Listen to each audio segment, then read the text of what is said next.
سلام، من مجیبم. به کانال یوتیوبم خوش اومدید. دیدین جدیداً مد شده میگن کسب و کار خودتو داشته باش، واسه خودت کار کن، واسه بقیه کار نکن. وقتی واسه خودت کار میکنی ساعت کاری خودتو داری، درآمدت همش برای خودته و واسه دیگران کار کردن هیچ فایده‌ای نداره و آخرش هیچه. امروز میخوام در مورد این مسئله صحبت بکنم. بیایم ببینیم که واقعاً آدم کسب و کار خودشو بزنه خیلی براش بهتره، خیلی اوضاع فرق میکنه، یا نه ممکن حتی اوضاع بدتر بشه. الان یه طرز فکری پیش اومده، یه طرز فکری داره جا میفته که هر کسی کسب و کار خودشو داشته باشه خیلی اوضاعش بهتر میشه و خیلی از بقیه جلوتره. هر پیجی توی اینستاگرام من باز میکنم، ریسک کن، ریسک غیر منطقی، برو جلو، بترکون، کسب و کار خودتو داشته باش. و خیلی خیلی روی این قضیه همه دارن مانور میدن که باید ریسکای غیر منطقی و غیر عقلانی انجام بدی. یعنی شما الان هر پیجی رو باز میکنی میبینی که داره میگه شما 100 میلیون تومان اگه پول داری برو یه بیزنس 10 میلیاردی راه بنداز، برو یه معامله 10 میلیاردی باش بکن، ریسکای غیر منطقی انجام بده و دارن شما رو تشویق میکنن به اینکه کارهای غیر عقلانی انجام بدید و میان یه سری مثال ها هم نشون میدن که یه آقای 30 سال پیش اومده با این پول یه ریسک غیر عقلانی کرده، الان مولتی میلیاردره. چند تا مثال هم برای شما میانن میچینن. ولی مسئله‌ای که هست اینه که هیچ وقت نمیان بگن چقدر آدم توی این مسیر شکست خوردن، چقدر آدم توی این مسیر ورشکست شدن. هیچکس نمیاد به شما بگه که وقتی که شما کارمندین از ساعت 9 صبح تا 5 عصر دارید کار میکنید، ولی از 5 عصر تا 12 شب و روزهای تعطیل کاملا واسه خودتونه وقتتون، یعنی کاملا در اختیار خودتون هستید. اما وقتی که صاحب یک بیزنس هستین 24 ساعت 7 روز هفته شما در اختیار بیزنستون هستید. این بیزنس شماست که داره شما رو کنترل میکنه، شما نیستید. شما هیچ وقتی برای خودتون ندارید، حتی روزهای تعطیل، حتی وقت استراحت شما باید به بیزنستون و به مشکلاتتون فکر کنید. حتی شاید شما آدمی نباشید که بتونی یک بیزنس رو اداره کنه، بتونی یک کسب و کار رو پیش ببره و شما تایپ شخصیتیتون و اصلا تمایلاتتون به سمتی باشه که دوست داشته باشید واسه یه نفر کار کنید و وقت اضافه بیشتری داشته باشید، یعنی یک درآمد مشخصی داشته باشید، رفاه زندگیتون تامین باشه، بقیه‌اش رو بخواید استفاده کنید، بخواید تفریح کنید و آدم ماجراجویی نباشید، آدمی نباشید که بخواید با مشکلات دست و پنجه نرم کنید.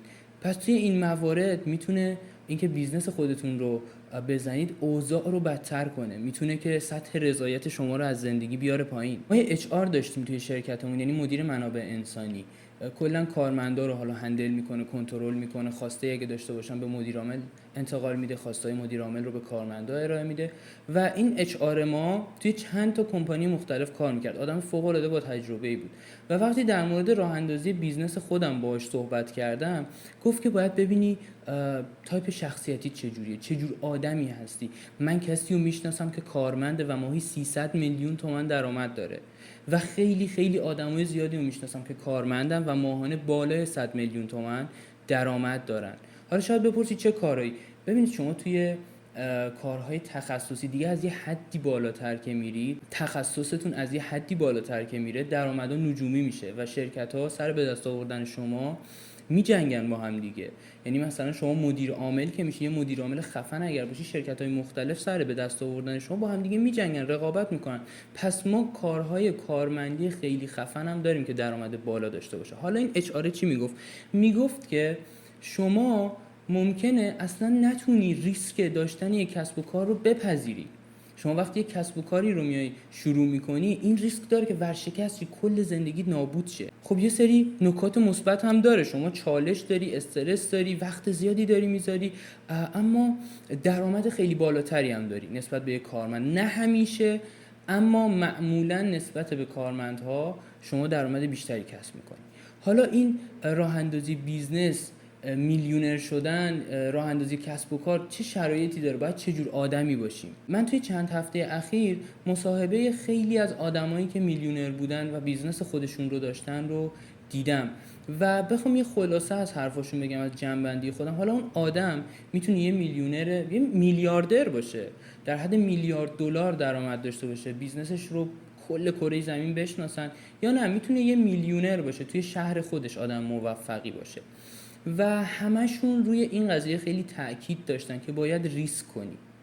حالا این ریسک کردنه خیلی جزئیات داره، خیلی توضیحات داره، اما توی پیجای ایرانی، توی حالا مثلا بلاگرای ایرانی، اینفلوئنسرهای ایرانی، یا کسایی که اصلا بیزنس دارن، یا خیلی از کسایی که پکیج موفقیت دارن میفروشن، پکیج حالا اینکه چجوری کسب و کارت رو راه بندازی، که اون مسخره ترین حالتشه. اون آدما واقعا میان به طرز خیلی شدید و اغراق شده میگن که ریسک کن، ریسک غیر عقلانی کن، و این شما رو به خاک سیاه میشونه. خب فقط به خاطر اینکه حالا بخوام پکیج خودشون رو بفروشن. یه سری هم هستن از سر ناآگاهی، این طرف خیلی خیلی رندوم، خیلی بی‌دلیل معروف شده، اومده تو اینستا مثلا یه ویدیو گذاشته، یهو گرفته، وایرال شده، پولدار شده، ثروتمند شده، حالا این آدم میاد تز موفقیت میده.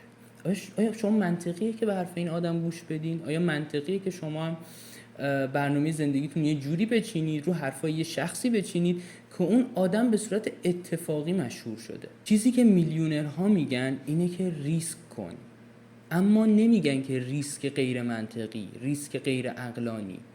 ریسک کن و خیلی چیزها رو بسنج، برو سمتش.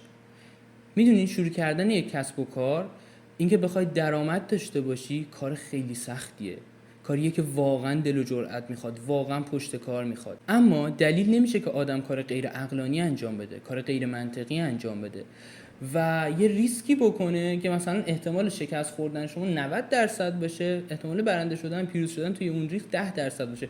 شما این ریسک رو بکنید، اصلا با عقل جور در نمیاد و هیچ میلیونری نمیگه این کارو بکن. میلیونرها میگن که شما ریسک کنید، دل و جرأت داشته باشید، کارو شروع کنید. مثلا شما یه جوشکاری، درآمدتو داری ولی راضی نیستی، میخوای که یک شرکت جوشکاری بزنی، یه شرکتی بزنی که مثلا توی کل شهر هر کی کار جوشکاری داشت با یه اپلیکیشن، با یه سایت بیاد و از جوشکارهای شما انتخاب کنه که بیان کارشو انجام بدن. این کار دل و جرأت میخواد، ولی با توجه به اینکه شما جوشکاری، این کارو انجام دادی، آشنایی، منطقی به نظر میرسه که بخوای این بیزنس رو شروع کنی، یه شرکت جوشکاری بزنی. ولی شما مثلا راننده تاکسی و بیای یا بگی خب من میخوام ریسک کنم، ماشینمو بفروشم، خونمو بفروشم، برم یه شرکت جوشکاری بزنم، این خیلی غیر منطقیه. یا خیلی چیزایی که توی پیجای موفقیت و انگیزشی و اینا میگن که شما 100 میلیون تومان دستته، برو چک بده، 3 میلیارد تومان جنس بخر، مغازه بزن.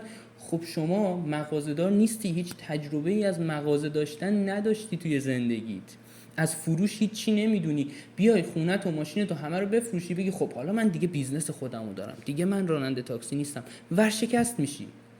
خیلی مثال های اینطوری زیاده، خیلی خیلی زیادن، ولی خب کسی اینا رو به شما نشون نمیده، فقط میان تک و توک مثال های موفق رو به شما نشون میدن. خب حالا این حرفا یعنی که ما کسب و کار خودمون رو شروع نکنیم، یعنی بریم کارمندی کنیم، بریم کار کنیم واسه دیگران؟ این بستگی به خودتون داره. باز هم میگم اگر آدمی هستید که با یک درآمد ثابتی میتونید یک آینده‌ای برای خودتون متصور بشید، حالا اون درآمدم به مرور زمان بر اساس مهارت شما هی بیشتر و بیشتر میشه. اگر همچین آدمی هستید، آره کارمندی برای شما بهتره. ولی اگر آدمی هستید که میخواید با چالش ها دست و پنجه نرم کنید، مشکل براتون پیش بیاد، اون مشکل‌ها رو بتونید حل کنید، بتونید یک تیم رو کنترل کنید، بتونید کسب و کارتون رو گسترش بدید و در کنارش حالا درآمد خیلی بالایی هم کسب میکنید طبیعتاً، آره اینجور موقع‌ها شما بهتره که کسب و کار خودتون رو راه بندازید. بخوام این دوتا رو با هم دیگه مقایسه کنم، یکیش مثل طلا خریدنه، یکیش مثل وارد شدن به بازار کریپتو یا بازار فارکسه که شما بخوای بری یک سهامی رو بخری، ریسک کنی و ببینی که چقدر بهت سود میده. اون طلا خریدنه میشه کارمندی، خیالت راحت، یه مقدار کمی پول داری میری طلا میخری، ارزشش به مرور زمان ذره ذره حالا یا بیشتر میشه یا حفظ میشه، ولی خیالت راحته که از بین نمیره، ارزشش کم نمیشه. اما کسب و کار خودتو زدن مثل وارد شدن به بازارهای مالیه. یک سهامی رو میخری اگر آگاهی داشته باشی، اگر بلد باشی و ریسک هم باید بکنی. خب داری اینجا ریسک میکنی، میری یک سهامی رو میخری، یهو دیدی 1 سال بعد، 2 سال بعد، 3 سال بعد پولت 10 برابر شد، پولت 100 برابر شد. ممکن هم است نه، پولت نصف بشه یا پولت از بین بره. اگر بلد باشی احتمال اینکه پولت از بین بره خیلی کمتره، احتمال اینکه سود کنی بیشتره. اما اگر بلد نباشی و بخوای کسب و کار خودت رو بزنی، همونقدر خطرناکه. یعنی ممکنه که پول شما کامل از بین بره، هیچ کسی هم جوابگو نیست، کاریه که خودت کردی. اما کارمندیه خب خیلی امن‌تره. حالا این بستگی به طرز تفکر شما داره، به مهارت هاتون داره، به اینکه چقدر پشت کار دارید، چقدر اطلاعات دارید توی اون زمینه‌ای که میخواید کسب و کارتون رو شروع کنید و چقدر ریسک پذیری دارید، چقدر میتونید ریسک کنید. و یه نکته جالب دیگه که من دیدم از توی مصاحبه ها بهش رسیدم اینه که میلیونر شدن هوش نمیخواد. یعنی یه آدمی بخواد $1,000,000 پول در بیاره لازم نیست آدم خیلی باهوشی باشه. اینو توی ایران هم شما دیدین. بازاریای ایران رو نگاه کنید، آدمای پولدار، مثلا میگن طرف حاجی بازاریه، حاج آقا، حاجی فلان، بازار فرش داره، بازار لوازم خونگی داره، همه اینا دست فلانیه، خیلی پول داره، با بنز میره میاد.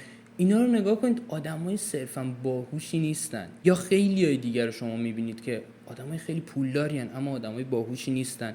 حالا این نسبت تو ایران بالاتر به یک سری دلایل، اما توی خارج از کشور هم این قضیه هست. یعنی آدمایی رو میبینید که باهوش نیستن اما پول دارن، کلی زمین داره طرف، کلی خونه داره. اما چی میشه که یه آدمی که باهوش نیست میلیونر میشه و یه آدمی که باهوشه به درآمد خاصی نمیرسه، یا یه کارمند معمولی میشه یا نه حتی وضعش خرابه، پول زیادی نداره. آدمی که باهوشه همه جوانب رو میسنجه، خیلی میترسه و معمولا ریسک نمیکنه. خب و آدمی که خیلی باهوش نیست میره تو دل ماجرا، یعنی انقدر تلاش میکنه، انقدر به در و دیوار میزنه، این ور اون ور راههای مختلف تا بالاخره به پول میرسه. ببینید آدمی که باهوشه هیچ وقت گول شرکت‌های هرمی رو نمیخوره، ولی آدمی که باهوش نیست میره تو شرکت‌های هرمی، یه ضربه میخوره، یه درس بزرگ براش میشه، میاد بیرون، میره تو بازار املاک، ضربه میخوره، میاد بیرون، میره تو بازار مثلا لوازم خونگی، طلا، دلار، خونه، همینجوری بازارهای مختلف رو امتحان میکنه، کارهای مختلف رو انجام میده و ضربه میخوره. شاید چون آدم باهوش نیست ضربه‌های زیادی بخوره، ولی یه جا دیگه راهو پیدا میکنه، میره همونو ادامه میده و میلیونر میشه، پولدار میشه. ولی آدمی که باهوشه اینجوریه که خب شرکت هرمی که کنسله مثلا، خب اون اصلا در موردش حرفی نداره، ولی مثلا بازار ارزو میاد میگه بابا من که چیزی نمیدونم از بازار ارز، ولش کن. خونه رو نگاه میکنه میگه این همه آدم دارن میسازن، حالا میخرم میفروشم، من این وسط چیکارم، ولش کن. هر مسئله رو نگاه میکنه یه دلیل برای خودش پیدا میکنه که آقا من برم تو این ممکنه شکست بخورم و کلا سمت هیچی نمیره. و خب این باعث میشه خیلی از آدمای باهوشی که ما اطرافمون میبینیم آدمای خیلی ثروتمندی نباشن و برعکس یه سریا رو میبینیم فقط میگیم که خدایا پولو به کی دادی. مطمئنم این جمله رو توی زندگیتون خیلی زیاد گفتین. خب این نشون میده که اون آدم حداقل از نظر شما لیاقت اون پول و اون ثروت رو نداشته. پس چی میشه که اون آدم میلیونر میشه با اینکه به نظر شما لیاقتش رو نداشته؟ پشت کار و ریسک پذیری. یعنی علاوه بر این که شما باید آدم ریسک پذیری باشین، پشت کار خیلی زیادی هم باید داشته باشید. یعنی شما ممکنه 10 تا بیزنس رو راه بندازید، 10 تا شرکت بزنید، 10 تاش هم ورشکسته شه و 11می شما رو میلیونر کنه. ممکنه شما توی 10 تا بازار مختلف سرمایه گذاری کنید، ورود کنید، بازار عطر و ادکلون، لوازم خونگی، ماشین، خونه، توی همه چی شما ورود کنید، شکست بخورید. شاید بازار بعدی که بهش ورود میکنید، شغل بعدی که بهش ورود میکنید شما رو بتونه 1 میلیونر کنه. و در پایان بخوایم یه جمع‌بندی بکنیم، ما 2 تا راه برای ثروتمند شدن داریم. یه راه آهسته و پیوسته که شما رو ثروتمند میکنه. شاید مولتی میلیونر نشید، شاید خیلی خیلی خفن و خیلی پولدار نشید، اما به یه رفاه و به یه ثروت قابل قبول میرسید. یه راه آهسته و پیوسته. اگر درس بخونید، با اون درس شما میتونید ذره ذره پیشرفت کنید، مقاطع بالاتر، شغل‌های خفن‌تر و به ثروت برسید. اگر که کار میکنید مهارتتون رو ارتقا بدید، ذره ذره حرفه‌ای‌تر بشید توی کارتون و در نهایت به یه درآمد خیلی بهتری میرسید. این یه راه خیلی منطقی و خیلی آهسته و پیوسته است که خطر خیلی کمی داره، ریسک خیلی پایینی داره. اما موفق شدن توی همین مسیرم لازمش اینه که آدم پشت کار داشته باشه. درسته که ریسک پذیری نمیخواد، اما پشت کار خیلی بالا میخواد که شما تحصیلاتتون رو ببرید بالاتر یا مهارتتون رو ببرید بالاتر. اما روش دوم برای ثروتمند شدن اینه که هم ریسک خیلی زیادی انجام بدید، خطرات خیلی زیادی داره این راه، هم پشتکار خیلی بالا داشته باشید. یعنی اگر فقط یک آدم ریسک پذیر باشید و پشتکار نداشته باشید به شکست منجر میشه، و اگر آدمی باشید که پشتکار بالا داشته باشید اما ریسک پذیر نباشید باز هم به شکست منجر میشه و شما نمیتونید که بیزنس خودتون رو بزنید یا حالا گسترش بدید. و در آخر این روزا آدمای زیادی رو میبینید که پول خوبی در میارن، به یه ثروت خوبی رسیدن و دارن همه رو نصیحت میکنن که آقا این راهی که من رفتم راه ثروته، هر کاری من میگم انجام بده، هر کاری که من کردم تو هم بکن تا ثروتمند شی. و چشم و گوش بسته خیلی ها انجام میدن، شکست میخورن و اون آدمم نمیاد گردن بگیره که آقا شکست خوردی من اشتباه کردم، نه تو درست انجامش ندادی.